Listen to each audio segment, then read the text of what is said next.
Fala Tricolada, beleza? Alexandre Antônio na área para mais um vídeo aqui no canal, canal da família Tricolor. Deixa o like, se inscreva, compartilha, dá essa moral pra gente aí, clica no sininho para receber as notificações. Faço vídeo todos os dias falando de Fluminense Futebol Clube. Mas tá definido, né? O Flamengo é o nosso adversário na final do Campeonato Carioca, as datas também já estão definidas.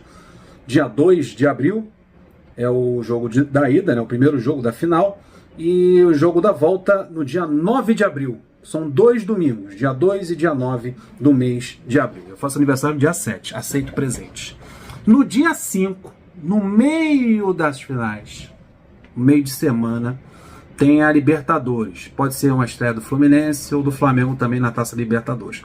Aí tem que ver como é que vai fazer. Tem que ter o sorteio da Libertadores para definir se o Fluminense joga em casa ou não. Mas vai haver aí um desgaste, esse jogo no meio de semana, entre uma final e outra. Quem tiver mais bem preparado vai chegar melhor para o jogo do dia 9, o jogo decisivo. E Libertadores, sabe como é que é? O primeiro jogo da Libertadores e até o último jogo da Libertadores é sempre com o time principal e vão para cima dos caras. Todo ponto é importante. E final de Campeonato Carioca ninguém quer perder, ainda mais sendo o Fla-Flu. Pelo que eu vi de Flamengo e Vasco, o Vasco, principalmente no segundo tempo, praticamente dominou o segundo tempo todo. Fisicamente, os jogadores do Vasco estão muito bem fisicamente.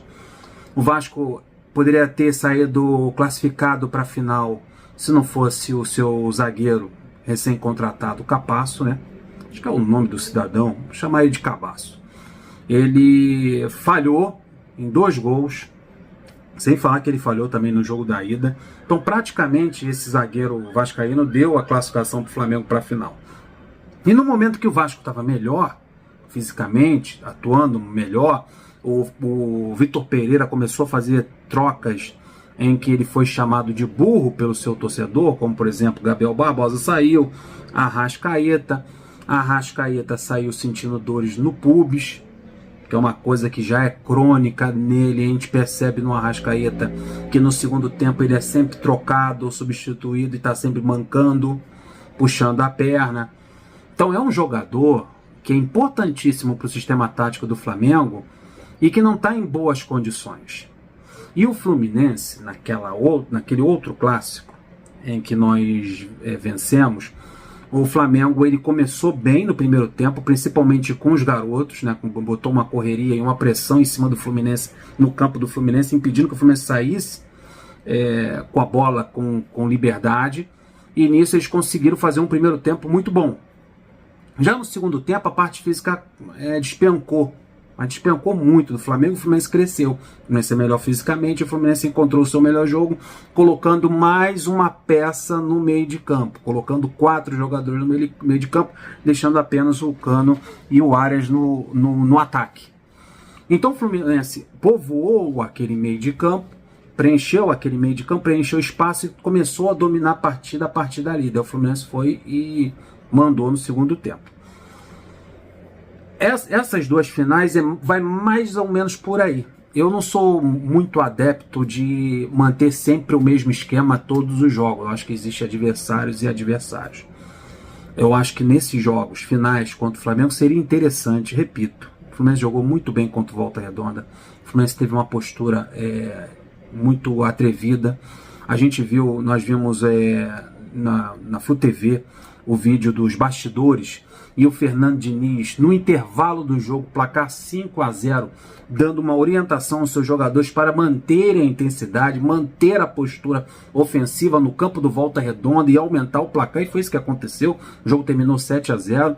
Se fosse outro treinador, amigo, 5-0, faltam 45 minutos para ninguém se machucar, não ter um desgaste físico, toca a bola, deixa o tempo passar. Mas o Fernando Diniz ficou bem claro ali, naquelas palavras que ele disse ao jogador: em respeito a quem está na arquibancada, a galera que veio assistir o jogo, vamos manter essa intensidade, vamos manter o time no ataque, vamos fazer mais gols, é assim que deve se jogar. Cara, a melhor defesa é o ataque. Se a bola está contigo, quem está com a chance de fazer o ponto, é igual no basquete, quem está com a posse da bola é que vai fazer o arremesso. Se você está sem a posse da bola, Você tem que bloquear para impedir que o adversário arremesse. Mas quem tem chance de fazer o ponto é quem está com a bola na mão. E no futebol é a mesma coisa. Quem está com a bola no pé tem mais chance de fazer o gol. Se não tiver erro de passe, você vai chegar na meta adversária. Se vai sair gol ou não, depende da precisão do seu artilheiro. Então é isso, o Fluminense tem que manter essa bola no meio de campo. Tem que manter essa bola no seu pé. E todas as vezes que o Flamengo foi pressionado, isso não estou falando nesse campeonato, não, nesse ano não, estou falando historicamente.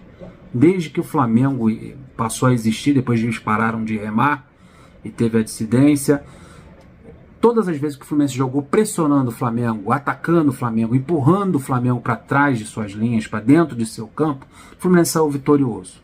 O Fluminense nunca se deu bem jogando na defesa, ou esperando pelo erro, por uma roubada de bola, pelo erro do adversário, recuando as linhas para jogar no contra-ataque, principalmente contra o Flamengo. Isso nunca deu certo. Graças a Deus nós temos um treinador que está vencendo por 5-0 e no intervalo pede para o seu time continuar agredindo, continuar atacando. E é assim que se vence do Flamengo, agredindo, atacando. E essa postura do Fluminense nós vimos no último jogo em que vencemos deles.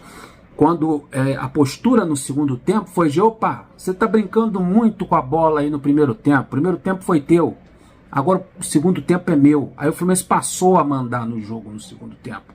Passou a brincar e a se divertir e criar uma oportunidade atrás da outra. Essa postura de mais gente no meio de campo, mais gente prendendo essa bola com a posse do Fluminense, tem que ser repetida no primeiro jogo.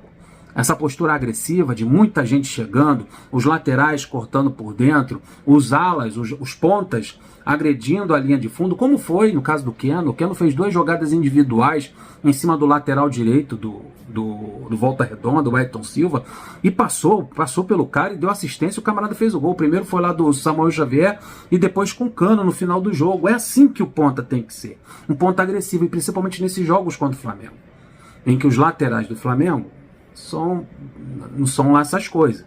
Então ter o Keno aberto pelo lado esquerdo, investindo nas jogadas individuais, o Alexander puxando essa bola para o meio de campo, porque ele tem talento para jogar ali no meio, é jogador de meio de campo, e também utilizando o corredor e dando assistência ali pro Keno, e pro lado direito nem se fala, Samuel Xavier em uma forma esplendorosa, com o Arias, que é um monstro de assistência e de jogar bola, aquele colombiano. E assim o Fluminense agredindo os lados do campo, pressionando, impedindo que o Flamengo saia da sua defesa tocando essa bola. O Gerson não está bem fisicamente, a Arrascaeta não está bem fisicamente. Se o Fluminense botar esses caras para correr atrás da bola e não correr com a bola nos pés, o Fluminense tem tudo para vencer esse jogo. Ser agressivo, atacar e não pode persistir no erro do primeiro jogo, não, no último jogo que nós enfrentamos eles, em que nós aceitamos a pressão deles no nosso campo. Eles botaram um time de garotos, um time muito batalhador. O jogador do Fluminense recebia uma bola, vinha 3, 4 jogadores do Flamengo em cima do jogador do Fluminense para roubar a bola. Isso a gente não pode permitir. Aí nós temos que tomar a iniciativa e ocupar o campo adversário. Tem pouco jogador no meio de campo, tem somente 3, bota mais um. Quer manter a postura contra o Volta Redonda? A postura que o Fluminense sempre vem mantendo é a mais correta. Pro azar do Flamengo, o Fluminense é um time agressivo. Pro azar do Flamengo, o Fluminense gosta de jogar futebol. Para o azar do Flamengo, tem o peso da camisa, a mística do ganhar Fla-Flu é o normal. E pro azar do Flamengo, no Fla-Flu é o Ai Jesus. Então o Fluminense entra, na minha opinião, sem medo de errar, sem clubismo, o Fluminense entra como favorito nessa final do Campeonato Carioca. É só fazer o seu futebol. E no segundo tempo, o desgaste do Flamengo é praticamente certo. E o preparo físico do Fluminense vai prevalecer no final dessas partidas. Fazer o que é o certo no primeiro tempo e no segundo tempo matar o jogo. Deixa o like, se inscreve no canal, compartilha. Até o próximo vídeo. Flui!